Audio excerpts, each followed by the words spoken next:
So I don't really have enough info on Bridgeport.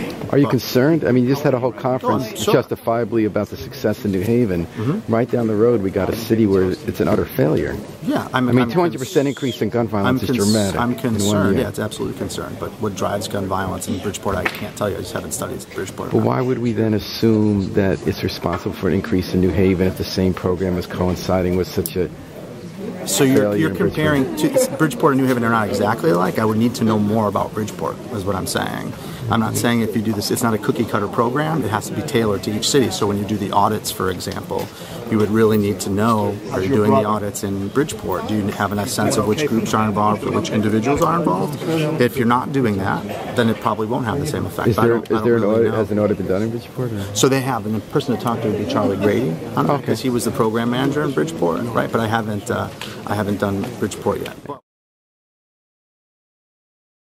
A lot of these shootings sort of sparked as individuals come out. So it wasn't with the groups that were targeted? No, the groups that were brought in haven't been the continual, habitual problem. It's a lot of individuals that sort of one-offs, individuals that were once incarcerated that are now back trying to reclaim space, or girlfriend, or whatever the case may be.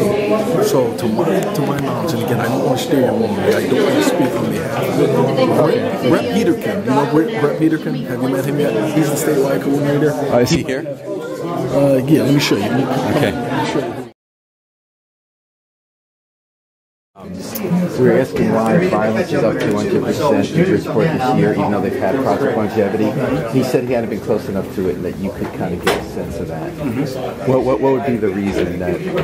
So a lot of the shootings, the increase in shootings that we've experienced in Bridgeport is a result of juvenile violence. And so as it relates to Project Longevity, we focus on violent acts that are committed by individuals who are 18 and over, as our law enforcement action can directly target these individuals. But what we have done is we've partnered with juvenile probation, and they've started an initiative which is very similar. As part of Longevity, like a similar... Yeah, it's called Park City Pride Youth, and it's managed by juvenile probation in Bridgeport.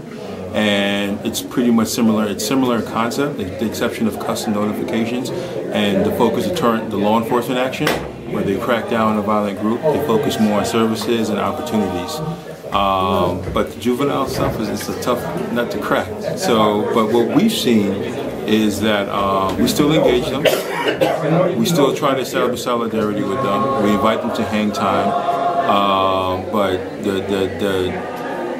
I guess sort of to answer your question, the increase comes a lot from non-Project Longevity targets. Juveniles having guns. So is there any evidence that Project Longevity has cut violence in Bridgeport? Oh, yeah. Or the target population? Do you have any data on that? We do. We have some data that I can email to you. Great. And we also have a fact sheet that I can also send that to you as well.